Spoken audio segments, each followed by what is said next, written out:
Zach? What's the role of the job you're seeking? What is the member of the legislature from District 83 supposed to do? Mr. Perry, who I admire in his devotion to what he sees as the right thing, tells you he wants to go work on the budget. But he also says many times, and I admire his forthrightness in this, I'm going to serve for 4 to 6 years and go home. Folks, freshmen don't get to be on appropriations. That's happened maybe twice in the 12 years I've been around the legislature. Freshmen don't get to be on appropriations. Sophomores virtually never do. So it takes time to be able to affect the budget. You have to have somebody who, when they have that experience, is willing to engage in the big issues like the budget. I agree that agriculture is the foundation of our district. You hear about special interest support. I don't know what that means, but I'm proud of the associations that are supporting our campaign. They're groups that understand West Texas, and I'll tell you who they are. The Lubbock Professional Police Association. They have a PAC. I don't particularly think of cops as big money kind of people. They sent us a $500 check in their endorsement. We're proud to have it. The Texas and Southwestern Cattle Raisers, the Texas Cotton Ginners, the Texas Ag Co-ops. Those are groups of farmers that come together to process their commodities. I don't necessarily think of those people as big money. I'm proud to have their support. We're going to do what's in the best interest of District 83. That's our job, is to get on the floor of the House and affect the debate, to offer amendments that are in the best interest of our area. That's what you can do from day one. I know that system. I know how to do it. I think those of you that have watched our campaign believe me when I say I can take a hold of that microphone at the back of that house and affect the debate. And I'll do it for what's in the best interest of West Texas. That's the job. And I look forward to doing it for you. Thank you. This next question, I maybe got a little carried away in it. But the point, there's a reason why. I'm glad you got this one first. There's a point that I'm trying to direct you toward in the question, so bear with me.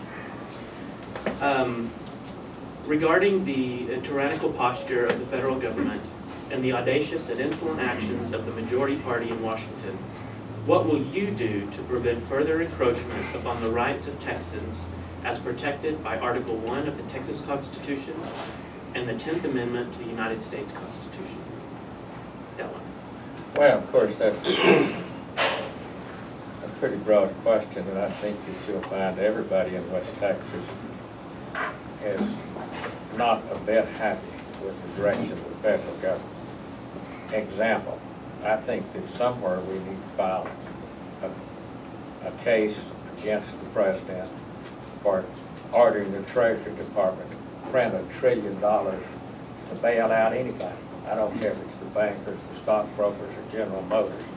I don't think the federal government's job is to bail out inefficient business operations.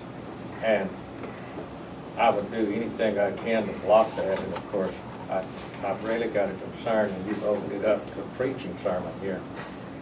I think that we're the closest to a dictatorship that this world has ever seen, because if the president can violate the Constitution and order $1 trillion printed to bail out some segment of the economy, he's also the commander-in-chief of our military. He could issue an order for the military to take control of every city hall, and that would concentrate all of the power in a dictatorship. So you tell me anything they're trying to do to encroach more on our lives, and I will be opposed to it. Thank you, Zach. tyrannical, audacious, insolent. There's people in this room that help me try to cut down on my $5 words, but I appreciate when I get to come at this subject and me at 9:30 on a Saturday morning on my 5th cup of coffee is a recipe for disaster. I'm going to try to not preach at you too much and not throw a chair through any kind of a window. These people are crazy. In Leveland this week, I want you to know that I quoted that great rock and roll philosopher Warren Zevon when asked about what you do about this kind of problem. But he has the right solution. It's send lawyers, guns, and money. That is the solution. We do need to file a lawsuit on some of this stuff. We need to opt out of health care everywhere we can. We need to file a lawsuit on the fact that this Nebraska Compromise is the most unconstitutional thing since pre-Civil War days. Reminds somebody of 3/5, doesn't it? It's absolutely ridiculous. We do not get to make legislations one way for 40 states, one way for 8 states, and another way for 2 states. That's not what we do. So you want to know how we can help? Send General Abbott a letter. Tell him you appreciate what he's saying.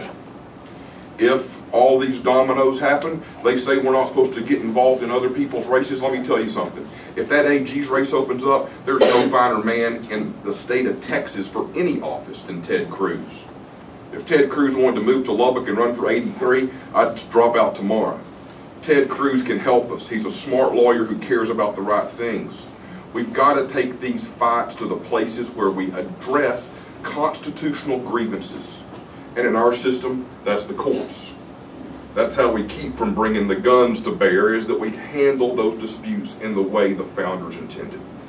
We have grievances against tyrannical, audacious, insolent, overreaching, and we need to stand up and do something about it. And what we can do is pray for those people who are in those spots, send their campaigns money, and let it be known in a respectful way that we don't want it anymore. A respectful way. Thank you. Thank you. Charles? I agree with both of my counterparts here. The Attorney General is the quickest action we can do to bring some of this ludicrousy that we're seeing in action to bear. Healthcare, we're going to have an option probably as a state to come up with an alternative, and they can do better than a federal health care program. Cap and trade's on the table, off the table, who knows. Transportation legislation, they're forcing their green agenda down through transportation monies that's tied to the federal system. They've got us on the federal Kool-Aid, is what I like to describe it. We've got to quit taking from that. It's going to require both legislators. It's going to require people that are willing to stand up and stand out. You know, the ability to have 35 states to change the system back to what it was intended, that's what's ironic. We have a great system. We've just allowed things to corrupt the system. So we've got a system that says if push comes to shove, we can kind of start the system over if we can get another, I think last count, 12 states involved in that process.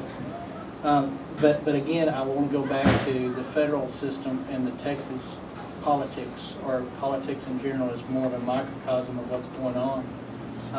Guess why the health care program is being put out there with exemptions to unions? It's the money being the machine, and they were exempted from this last health care proposition. They're not going to have to pay taxes on their Cadillac program. So when you bring that into perspective, we've got that kind of abuse, that kind of corruption at even the state levels. So I want to bring transparency to the process. We have to know as voters what the game is really like to be able to change the rules back to what it was intended to be. We would not have this tyrannical fear of our federal system if we didn't have the money to a point where it made it worth their while to risk it. It's about the dollars, it's about the process, and it's about the power. So I keep going back to, if we don't get a hold of the political process, we're going to be in trouble, and put it back to what its original state was. Thank you.